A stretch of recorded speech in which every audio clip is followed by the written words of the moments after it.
ముఖ్యమంత్రి రేవంత్ రెడ్డిపై బీజేపీ నేత డీకే అరుణ తీవ్ర స్థాయిలో విరుచుకుపడ్డారు. సీఎం రేవంత్ అధికారంలోకి ఉన్న ప్రతిపక్ష నాయకుడిలానే మాట్లాడుతున్నారని విమర్శించారు. వాళ్లపై వాళ్లకే నమ్మకం లేదని ఎద్దేవా చేశారు. ఏక్నాథ్ షిండేలా ఎవరైనా వస్తే బీజేపీ ఆలోచిస్తుందన్నారు డీకే అరుణ. ప్రధానమంత్రిని మొన్న పెద్దన్న అన్నావు, మీ పార్టీలో విమర్శలు వస్తే ఇప్పుడు మోడీ కేడీ అంటున్నావని మండిపడ్డారు. రేవంత్ ని ఏక్నాథ్ షిండే అని కాంగ్రెస్ పార్టీ వాళ్లే అంటున్నారని విమర్శించారు.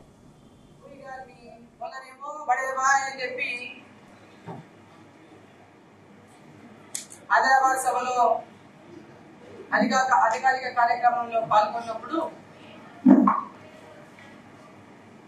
మోదీ గారు నా బడాబాయ్ అని చెప్తారు. ఈ రాష్ట్ర అభివృద్ధి కోసం కేంద్ర ప్రభుత్వం సహకారం అవసరం, మోదీ గారి సహకారం అవసరం. సహకారం తీసుకుంటా కొట్లాడ పెట్టుకుని ఒక పక్క మాట్లాడతారు, మరొక పక్క నిన్న ఇక్కడ మహబూబ్ నగర్ లో మాట్లాడుతూ మోడీ కేడీ అని మాట్లాడతారు. ఒక ప్రధానమంత్రిని గురించి ఒక ముఖ్యమంత్రి మాట్లాడడం చూస్తుంటే ఇంకా ప్రతిపక్షంలోనే ఉన్న ముఖ్యమంత్రి కాలేదని అనుకుంటున్నట్టు.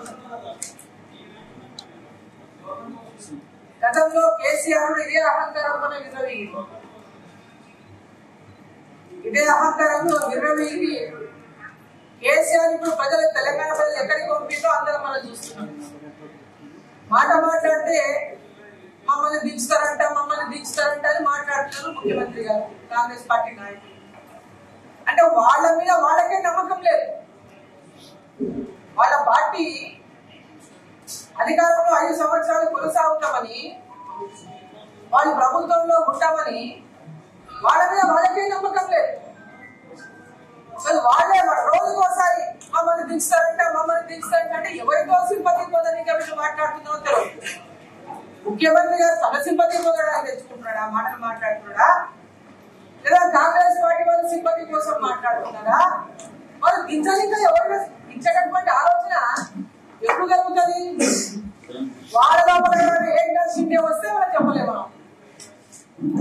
వాళ్ళ లోపల ఏక్నాథ్ షిండే తయారై మేమందరం ఒక 40 మంది బయటకు వస్తాము, మాకు మద్దతు కావాలంటే ఆడది మద్దతు దీనికే భారతీయ జనతా పార్టీ ఆలోచిస్తారు, ఆనాడు చూస్తారు.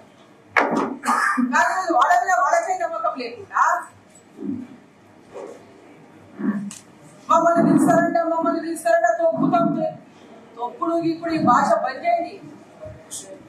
మీ మీద మీకు నమ్మకం లేదు, మీ మీద మీకు విశ్వాసం లేదు. ఉంటామనేటటువంటి విశ్వాసం మీకు లేదు. ప్రజల లోపల ఓటాపటి మెజార్టీతో మీరు అధికారంలోకి వచ్చింది. ఓటాపటి అధికారంలోకి వచ్చినటువంటి వాళ్ళు మీరు ఎట్లా వచ్చినాడో మీకు తెలుసు. ప్రజల్ని మోసం చేసి అధికారంలోకి వచ్చింది కాంగ్రెస్ పార్టీ. మోడీ గారిని